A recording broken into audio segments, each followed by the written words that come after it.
What's going on, everybody? This week's video is going to be just a little bit different because we're not on the road. We're actually at home trying to pack up and get ready for the next trip. And we didn't want to leave you guys hanging. So this week, I want to talk about something that we struggled with before we ever even considered where our first trip was going to be. How do you find the perfect first camper? If you're in the market for one right now and you're struggling like we did, this video is for you. Stick around.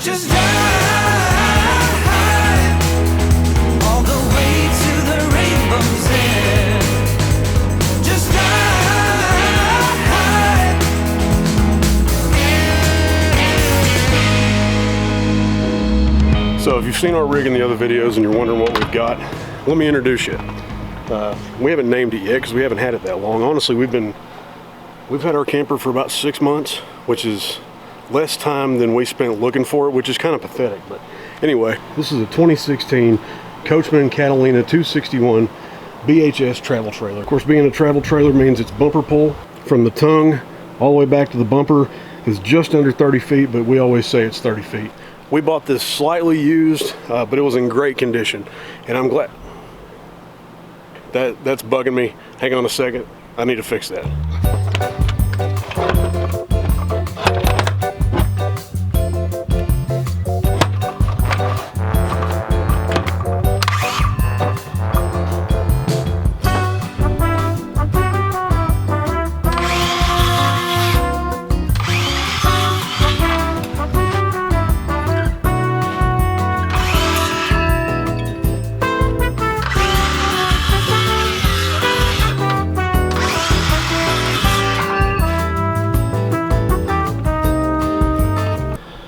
Sometimes the best tool for the job is the first one you find. Sorry, that was driving me crazy. We had to modify our tree just a little bit so that our awning would open up and not hit it. Because when we're parked here in our driveway, we want to be able to use this awning, you know, if it's raining or something like that. So slight modifications, but hey, it worked. So before you even start looking at RVs, you need to ask yourself a few questions. First and foremost is, what are you going to use it for? You can be full-time, which if you've never owned one before and you're planning on going full-time, then you're braver than I am. That takes one heck of a commitment, so more power to you. But I still think you can get something from these tips. Maybe you're looking for a permanent setup somewhere, which, you know, if you're planning on sticking one in a campground, leaving it there all year long, I would probably check Craigslist first, because it's kind of like buying a house. Location matters. And a lot of times people will sell a lot that already has a camper on it. I would buy that because you can't find that anywhere else, and then you can replace the camper if you want. Or you're like us and you're weekend warriors and you plan on taking 1 or 2 trips a month. So whatever the case, identify how you're going to use it first and foremost. Second thing you should consider is who's going to use it. You know, is it just the two of you? Are you newlyweds? Are you a retired couple? Do you have kids? Do you have pets? You know, think about that. Think about how many people you need to accommodate in this thing. If you're going to have friends and family over all the time, you need to make room for them. So, you know, that's going to dictate the size that you need. Another really important factor is, what are you going to tow it with, or what are you going to tow with it? In our case, I've got a 3/4 ton diesel truck, Cummins baby. Now, a 3/4 ton truck like mine can tow most travel trailers, even some fifth wheels. You really want to get up into a 1-ton truck if you're going to tow most of your fifth wheels out there. You know, if you've got a dually, then you can handle just about anything in the market. I have seen some people with 1/2 tons towing fifth wheels, but you're really stretching the limits of what that truck's rated for. So you really need to be careful if you're going to be doing that, even if you get something that claims to be 1/2 ton towable. Now, what if you have something smaller, like a medium-sized SUV, or maybe a minivan? You know, something with a 6-cylinder in it. There's still campers out there that you can get. You probably want to lean toward your single axle campers at that point, but there's plenty out there that are capable of being towed by the vehicle that you have. If you have something even smaller, like say you got a Mini Cooper or something like that, maybe you need to look at a motorhome, like a Class C, something that could easily tow your car but still get you to your destination. Or if you've got something bigger that you plan to tow, you might be getting up into Class A category, but then you're talking about 100,000 plus, and if you're not quite ready to spend that money on your first camper, maybe you should consider trading vehicles. So once you've decided what type is going to be best for you and the vehicle that you have and the people you're going to put in it, what are you going to do once you buy it? Where are you going to put it? Are you going to bring it home and park it in your driveway, or are you going to take it to a storage lot somewhere? I'll show you our setup. So we've got a secondary driveway here at our house that goes to the basement door. We don't really park anything else down here, so it ended up making the perfect spot for our camper, and it kind of drops off on the hillside, so I had to do something about that. Built a little deck, put some pavers over here, makes it look nice and neat. We also have power inside the basement, so I was able to run the power cord out of the camper and up there into a 110 adapter. So it runs out of the camper into this adapter and plugs straight into the wall outlet here in the basement, so we're able to run things like the lights and maybe even watch some TV out there. And we actually have a 20 amp circuit on this right now, so we can even run the air conditioner. We just can't run the microwave upstairs for some reason. I don't know, whoever built our house decided to put the microwave in the basement on the same circuit. It doesn't make any sense. Yeah, but other than that little tree being in the way, this really makes a great spot to park it. Now, if you don't have something like this at your house, you're gonna need to consider storage. That can get really expensive. That can be a couple $100 a month to park your camper somewhere. So take that into consideration when you're buying one. You gotta put it somewhere, and you don't wanna be surprised by the cost of that once you do get it. And then the last question you need to ask yourself is, how much do you wanna spend? What's your budget? Listen to me. If this is your first camper, your very first one, go cheap. You don't even know if you're gonna enjoy this yet, so you need to save as much money as you can. You're gonna need to spend that on campground fees, fuel, and if you're anything like my wife, you're gonna spend a fortune on decorations. That reminds me, the whole reason I came down here, I need to hang a sign back up that I knocked off the wall. I'm not even gonna mention how that happened. One of the problems that we deal with every time Gary takes a shower is the entire camper movie. Honey, Yeah. You're shaking the entire camper. I can't help it, it's too small. And I really need to put my sign back up there that fell. Did it fall from the earthquake going on over here? I think so.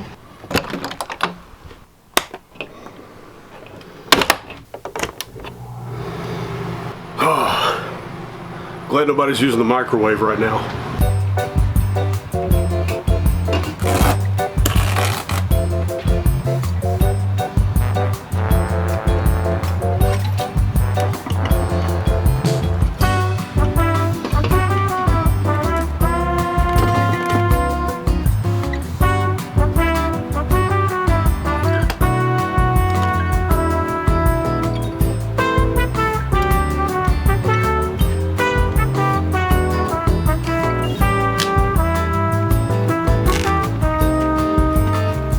There she is. Hi, honey. Hey, baby. Guess what I did? What'd you do? Hi, honey. Oh, my son. Yeah. Babe. I did. Thank you so much. Are you happy? Yes.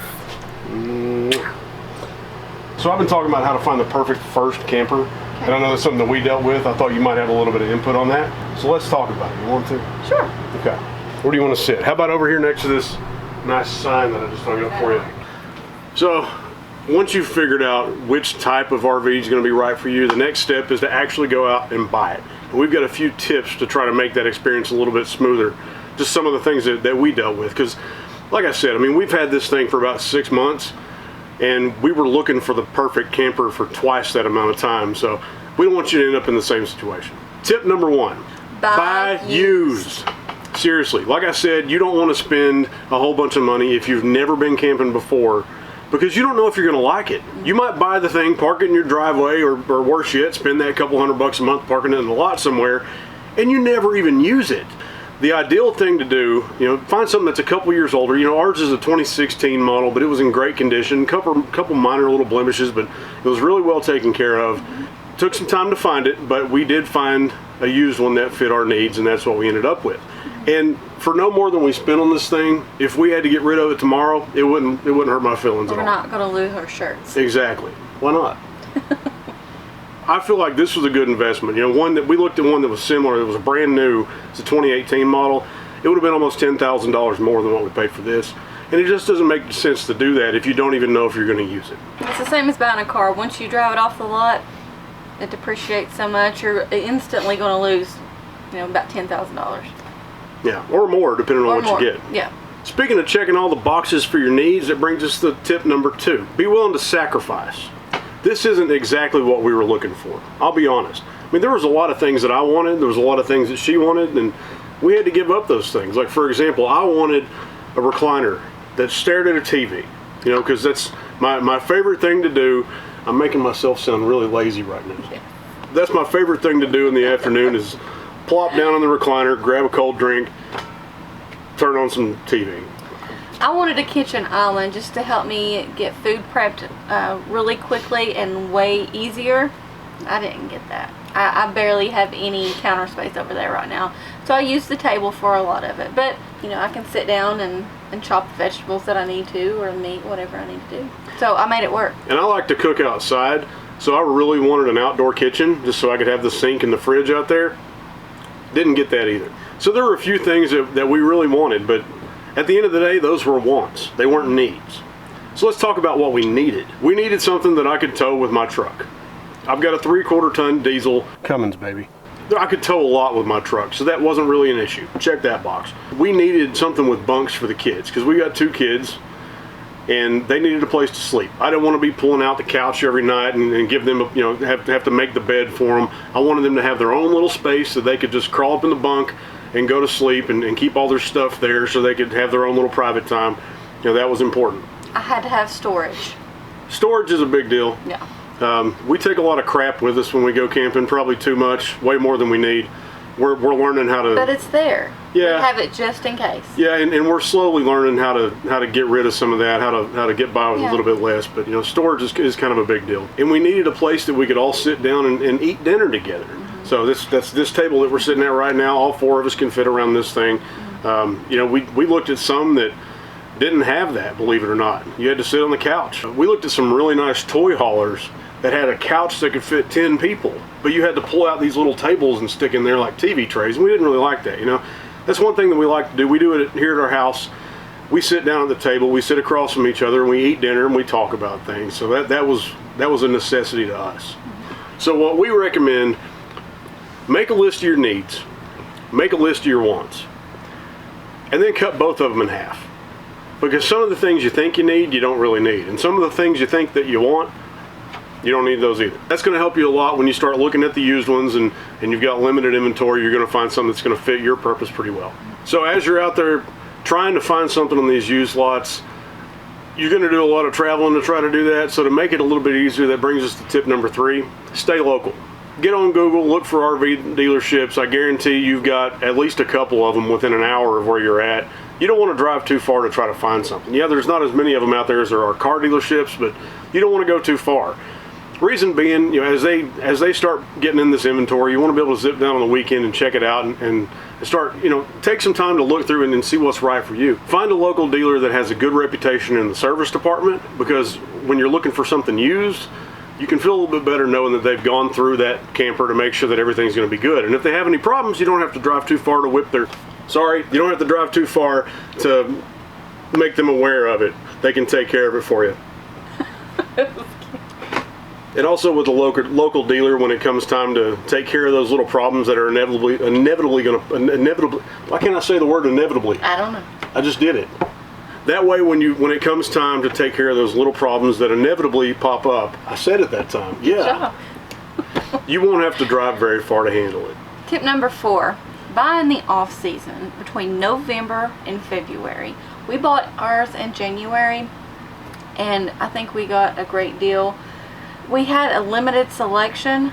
There wasn't very many on the lot for what we wanted, but we found one that worked. We got a great deal, and it worked out for the best. Yeah, and the good thing is when you find something that you really like, if you're buying in the wintertime, obviously the dealers aren't selling a ton of them, so they're going to work with you a little bit easier. Mm-hmm. And plus you got time to think about it, because you're not going to have people beating down the door trying to get to the camper that you're interested in. So it's a little bit less stressful buying in the off season. Mm-hmm. Tip number 5, get everyone's input. Take your kids. Take your dog. Take grandma. Oh Lord. Bless you. Bless you. Oh, woo! Yeah, tip number 5. Get everyone's input. Take anybody that's going to be hanging out with you. They're the ones that are going to be the first ones to complain when there's something that they don't like. Have them try out the beds, the appliances, anything that they're going to be using. Make sure they can reach it. Yeah, make sure your microwave's not too tall for your wife to be able to reach it. Yeah. We need a shorter one.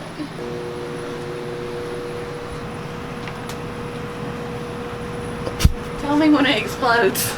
Make sure you pull out the couches, you know, if they turn into a bed. See if they're going to be comfortable. See what the kids think. If you're getting something with bunks, make sure that the kids can actually get on the bunks. You know, we've got a 10-year-old and a 7-year-old. They get up there without a whole lot of trouble. But if you've got somebody younger, like a 4 or 5-year-old, they may not be able to get on that top bunk, and you may not want them on the top bunk. So let the kids try that out and see if it's comfortable. And if those mattresses aren't comfortable, and the kids don't like it, you're going to hear about it when you go out on your first camping trip. Every time. So make sure you take everybody that's going to be spending time in the camper, actually listen to their opinion. Don't make the mistake of saying, well, the kids will get over it, we're the ones spending the money. Don't do that. Because if you don't listen, you're going to hear it. Yep, you're going to hear it eventually. It's better to hear it now before you write that check. Right. And tip number 6, last but not least, start now. Go out there. Go out this weekend. Start looking at the lots close to you. See what they've got in the inventory. Don't start off saying we're going to go out and buy something today. Don't plan on buying something today. You need to start off by figuring out what's going to be best for you. Trust me, the salesmen aren't going to mind spending time with you, teaching you what's available, because they're going to want to be there when it comes time to make that decision. Take a pen and paper with you. Make a list of what you like and what you don't like, and that's going to help you narrow down your list of needs and wants. Once you figure it out, don't wait for perfection. Finding the perfect one probably isn't going to happen. So when you find the one that meets your needs, go ahead and get it. And if it happens to check some of the boxes on your want list too, consider that a bonus. Also, remember your goal. Remember why you're out there. Remember what you're doing. Spending time with your family. Put these devices down. Have conversations. Yeah, the most important thing is get on the road. I mean, that's your goal. That's why you're doing this. You want to get out there. You want to start traveling. If you do like what we did, I mean, we wanted to do this last year, but we spent all summer trying to find the perfect camper. We didn't find it. We ended up with this one. It's not perfect, but it got us on the road, and we've learned how we like to travel. You know, we've learned what we like in a camper and what we need and what we don't need. We've learned what we should do different. That was our goal with this camper. It's not perfect, but it got us on the road. That's when we really started to learn what we needed and what we didn't need, what we wanted and what we thought we wanted and didn't really want after all. We learned a lot more just by getting out there and getting on the road. I mean, you can sit there and look at them on the computer all you want to, but until you actually get out there and start, you have no idea. Get what you can to get out on the road right now. And again, buy used so that way you can save that money when it comes time to trade. Because if you're like us, we just got back from our 3rd camping trip and we're already ready for a different one. So we're going to ride this one out. But that's okay. That's okay. Your first camper usually is not your forever camper. Yeah. It's not going to be. You're going to want to upgrade. Yeah, don't expect to buy one and keep it forever. Buy one that consider it a learning camper. You know, a training camper. Yeah. Yeah, kind of like pull-ups. You know, you're trying to learn how to use underwear, so you want something that it's durable and you can treat it like real underwear, but when you inevitably take a shit in them, you can throw them away. No? Too much. Okay, I'll cut that out. So consider your first one a training camper. Be ready to get rid of it when you have made your decision on what the next one should be. You know, that's going to get you on the road the fastest, and that's going to get you started making memories. Hey! The best memories are made camping. That sounds true, isn't it? In my opinion, it is. That's right. We hope you got something good out of this video. It's a little bit different format for us, but we like to do this every now and then because as we learn, we want to try to help you guys learn too. So if you liked what you got out of this, go down there, hit the subscribe button, and hit the little bell so you get the notifications too, because we're going to try to put new content out every week, even if it's something like this, just sitting at the dining room table and having a conversation. We're going to try to put something new out there every single week for you guys. If you have any questions, put them down below also.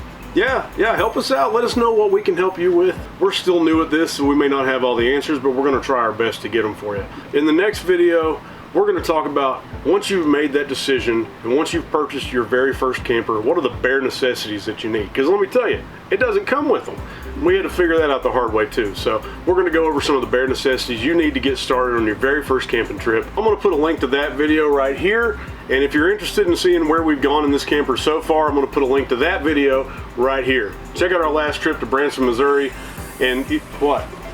You doing that thing where you put the video right here? Well, I got to put it somewhere. Well, it's covering my face. Well, come on. Is that better? Much better. Okay. Yeah, go check out these videos and click right here to subscribe to our channel. We'll see you guys next week.